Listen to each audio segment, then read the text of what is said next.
अस्सलामुअलैकुम वरहमतुल्लाहि वबरकातुहू। बच्चों, आज हम पढ़ेंगे माहौलियात हिस्सा अव्वल सबक नंबर 11। आइए जिस्म के अंदर देखें। तो बच्चों, इससे पहले की वीडियो में हमने इस सबक का एक हिस्सा पढ़ा था। आज हम इसके आगे का सबक पढ़ेंगे। तो चलिए बच्चों, हम शुरू करते हैं। अंदरूनी आज़ा के लिए ख़ास जगह। अंदरूनी आज़ा किसे कहते हैं बच्चों? हमने इससे पहले की वीडियो में पढ़ा था। अंदरूनी आज़ा यानी ऐसे आज़ा जो हमें दिखाई नहीं देते, जो हमारे जिस्म के अंदर होते हैं, जैसा कि बच्चों दिल, दिमाग, फेफड़े वगैरह। ये सब क्या है? ये सब हमारे अंदरूनी आज़ा है। बताइए तो भला, कांच की बर्नी में रखे हुए खुले बिस्किट जोर जोर से उलट पुलट किए गए, बिस्किटों का क्या हाल होगा? इस तरह से कांच की बर्नी में बिस्किट है बच्चों। अगर हम इन बिस्किटों को इस तरह से उलट पुलट करेंगे तो बिस्किटों का क्या हाल होगा बच्चों? बिस्किट कांच के अंदर की बर्नी के इस तरह से टूट जाएंगे। पैकेट में बंधे बिस्किटों को जोर जोर से हिलाया गया, पैकेट के बिस्किटों पर क्या असर होगा? अब हम बच्चों पैकेट में जो बिस्किट होते हैं उन्हें जोर जोर से हिलाएंगे तो उससे क्या होगा बच्चों? पैकेट के जो बिस्किट है वो बिल्कुल भी नहीं टूटेंगे, जैसे कि वैसे रहेंगे। बर्नी में मौजूद बिस्किट टूट सकते हैं, लेकिन पैकेट के बिस्किट नहीं टूटते। ऐसा क्यों होता है? क्योंकि बच्चों बर्नी में रखे बिस्किट बर्नी को हिलाने पर, उलट पुलट करने की वजह से इधर उधर हिलते हैं और एक जगह से दूसरी जगह टकराकर टूट जाते हैं। लेकिन पैकेट में बंधे बिस्किट जोर जोर से हिलाने पर भी इधर उधर नहीं हिलते, इसलिए वो टूटते फूटते भी नहीं हैं।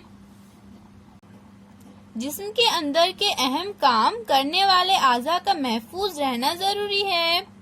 हमारे जिस्म की बनावट ऐसी है कि हम कितनी ही हलचल करें तब भी अंदरूनी आज़ा अपनी जगह कायम रहते हैं। इसके लिए सर और धड़ के अंदर खला पाया जाता है। जो खला सर के अंदर होता है इसको सर का खाना कहते हैं। ये जो खला है बच्चों, इसे क्या कहते हैं? इसे सर का खाना कहते हैं। धड़ के अंदर जो खला होता है इसके 3 हिस्से होते हैं। धड़ के अंदर जो खला होती है बच्चों, ये है धड़। इसके अंदर जो खला होती है इसके 3 हिस्से होते हैं। कौन कौन से हिस्से है बच्चों? सीने के हिस्से में जो खला होती है बच्चों, इसे सीने का खाना कहते हैं। पेट के हिस्से में जो खला होता है इसके 2 हिस्से होते हैं, ऊपरी पेट का खाना और निचले पेट का खाना। इसे पेड़ू भी कहते हैं। इन खानों में ही जिस्म के तमाम अंदरूनी आज़ा होते हैं। इनकी बनावट इस किस्म की होती है कि वो अपनी जगह से इधर उधर हट नहीं सकते। और ये जो कला है बच्चों, ये कौन सी कला है? ये है कमर की कला। अब यहाँ पर देखिए बच्चों, ये चाचा टूटी के जरिए आने वाले पानी को बैरल में भर रहे हैं। ये टूटी से जो पानी आ रहा है इसे ये बैरल में ये चाचा भर रहे हैं। बैरल टूटी से कुछ दूर रखा हुआ है। ये देखिए, टूटी से ये कुछ दूर रखा हुआ है। इसके बावजूद टूटी से पानी बैरल तक पहुंच रहा है। इसकी क्या वजह हो सकती है? तो क्यों पहुंच रहा है बच्चों? टूटी दूर है फिर भी पानी किस तरह से यहाँ पर पहुंच रहा है? क्योंकि ये चाचा ने क्या करे बच्चों, ये टूटी पर एक रबर का पाइप लगाए, जिसका एक सिरा यहाँ उन्होंने टूटी पर लगाया है और दूसरा सिरे से बैरल में पानी आ रहा है। इस तरह से बच्चों ये चाचा पाइप की मदद से टूटी से बैरल तक पानी भर रहे हैं। अब हम बच्चों ग़िज़ा की नाली के बारे में पढ़ेंगे। ये जो है बच्चों मुंह, ग़िज़ा की नाली, मैदा, ये सब क्या है? ये सब जिस्म के अंदरूनी आज़ा है। ये आज़ा ग़िज़ा के हाज़मे का अमल अंजाम देते हैं। इन आज़ा में से मैदा निचले पेट के खाने में होता है। ये मैदा, ये जो है बच्चों, निचले पेट के खाने में होता है।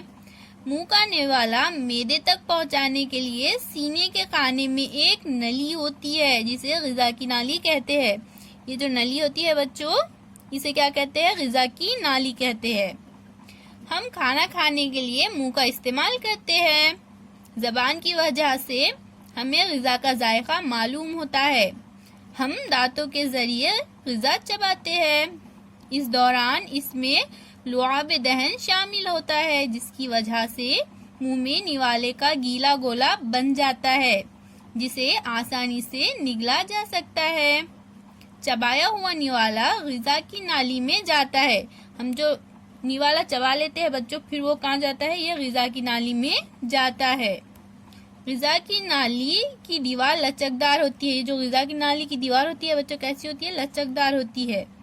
इसलिए अनाज का निवाला ग़िज़ा की नाली से गुजरते हुए मैदे तक आसानी से पहुंच जाता है।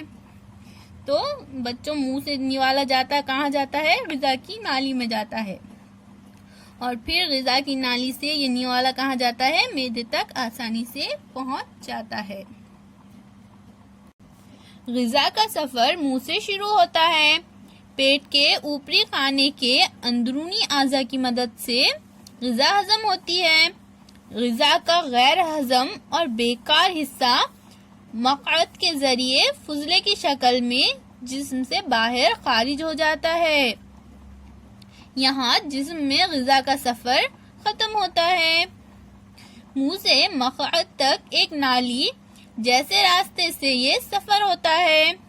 इस रास्ते को ग़िज़ा का रास्ता कहते हैं। इस नाली जैसे रास्ते की लंबाई तकरीबन 9 मीटर होती है। कितनी होती है बच्चों? तकरीबन 9 मीटर लंबाई होती है। मुख्तलिफ अंदरूनी आज़ा से मिलकर ये ग़िज़ाई रास्ता बनता है। ग़िज़ा की नाली इस ग़िज़ाई रास्ते का एक हिस्सा है। इसके आगे के सबक अब हम अगली वीडियो में पढ़ेंगे। अल्लाह हाफिज़।